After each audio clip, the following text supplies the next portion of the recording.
एक important topic बतलाएंगे, दो matrix को गुना कैसे करते हैं। आइए, सबसे पहले किसी भी मैट्रिक्स में एक सिंगल नंबर से जब गुना करेंगे, सपोज ये आपका कोई मैट्रिक्स है, एक सिंगल नंबर 2 से गुना करना है, तो कहा जाता है कि हर एक एलिमेंट में आपको 2 से गुना करना है। 2 × 4 8, उसी तरह से 2 × 0 0। यहाँ पर जब आप करेंगे 2 × 1 2, 2 × -9 80। तो स्टूडेंट क्या याद रखना है, स्केलर मल्टीप्लिकेशंस में यहाँ पर 2 को कहा जाता है स्केलर। तो स्केलर मल्टीप्लिकेशन में मैट्रिक्स के हर एक एलिमेंट को हम 2 से मतलब स्केलर अमाउंट से गुना करते हैं। अब क्वेश्चन है कि जब द डॉट प्रोडक्ट, जब दो मैट्रिक्स को आपस में गुना करना है तो क्या करेंगे, to multiply a matrix by another matrix we need dot product. ये डॉट प्रोडक्ट का क्या मतलब है, ध्यान से देखो। मान लो कि एक मैट्रिक्स है जिसमें आपने नंबर लिखा 1 2 3 4 5 6, दूसरा मैट्रिक्स का वर्टिकल है 7 8 9 10 11 12। When you multiply this two, तो फर्स्ट रो के हर एक एलिमेंट को फर्स्ट कॉलम के करस्पॉन्डिंग एलिमेंट से गुना करते हैं।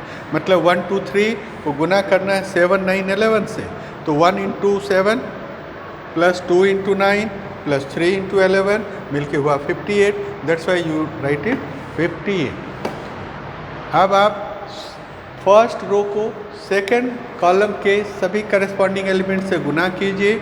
मतलब 1 × 8 plus 2 × 10 plus 3 × 12 you will get 64। तो ये तरीका है डॉट प्रोडक्ट निकालने का, और इसी तरह से हमारा हर एक एलिमेंट में चलेगा।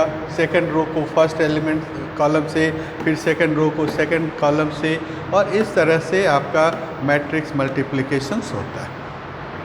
तो आपने क्या देखा कि फर्स्ट रो के हर एक एलिमेंट को फर्स्ट कॉलम के हर एक एलिमेंट से गुना करके first row and first column वाले पोजीशन पे रखना। फिर फर्स्ट रो के हर एक एलिमेंट को सेकंड कॉलम के करस्पॉन्डिंग एलिमेंट से गुना करने के बाद सेकंड पोजीशंस पर रखना। इसी तरह से इनको इनसे गुना कीजिए, यहाँ आया, सेकंड रो को सेकंड कॉलम से गुना किए, यहाँ आया।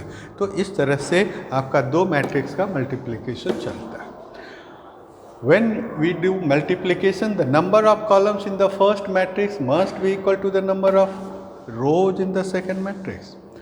और जो रिजल्ट होगा उसमें रिजल्टेंट का जो नंबर ऑफ रोज होगा वो प्रीवियस के नंबर ऑफ रोज के बराबर, और नंबर ऑफ कॉलम जो होगा सेकेंड टर्म के नंबर का। It is very important. Every two matrix can not be multiplied, it can be multiplied only when first pre matrix का number of column post matrix से number of rows के बराबर होगा, तब जो final product matrix मिलेगा उसका order इतना होगा।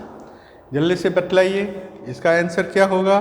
तो फर्स्ट रो के हर एक एलिमेंट को फर्स्ट कॉलम के हर एक एलिमेंट से गुना कीजिए। 1 × 4 प्लस 2 × 5 प्लस 3 × 6 फाइनली दिस। तो क्या आपने देखा, ये मैट्रिक्स का ऑर्डर क्या है, 1/3, एक रो 3 कॉलम। इसका क्या है, there are 3 columns and 1 rows. So final answer is 1/1 column. Just इसको आप रिवर्स में देखें, अगर 4 5 6 पहले है, मतलब इसका ऑर्डर हो गया 3/1 और इसका ऑर्डर हो गया 1/3। तो 4 × 1 plus 4 × 2 4 × 3।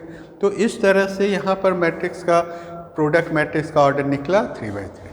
It is an important thing to note कि जस्ट मैट्रिक्स के ऑर्डर को प्री मैट्रिक्स पोस्ट मैट्रिक्स को आपने चेंज किया तो ऑर्डर ऑफ द मैट्रिक्स भी चेंज हुआ। सो आप याद रखना कि दो मैट्रिक्स ए बी बराबर बी ए नहीं होता, यहाँ पर ऑर्डर का बहुत ही इम्पॉर्टेंट होता है, इम्पॉर्टेंस है। इसीलिए हम कहते हैं जिस तरह से किसी भी दो नंबर को किसी भी क्रम में आप गुना कीजिए सेम आंसर आएगा, बट मैट्रिक्स के केस में A B is usually not equals to B A. When we change the order of multiplication it answer is usually different. ध्यान से देखो 1 2 3 4 2 0 1 2, इसे जब आप इसको प्री मैट्रिक्स इसको पोस्ट मैट्रिक्स करते हो तो आपका आंसर इतना है।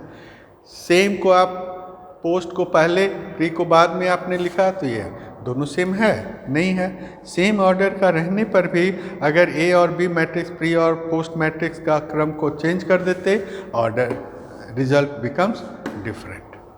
सो the answers are different, just mind it. A is a matrix of 3/2 order, this is of this order. So which of this does not exist? बताओ जल्दी. Good. A, B कैसे करेंगे आप प्रैक्टिस कीजिए. There are some options. Thank you student. कुछ आप practice करो. जितना ज़्यादा प्रैक्टिस करेंगे उतना आपके लिए अच्छा रहेगा. Thank you. कितना हो गया?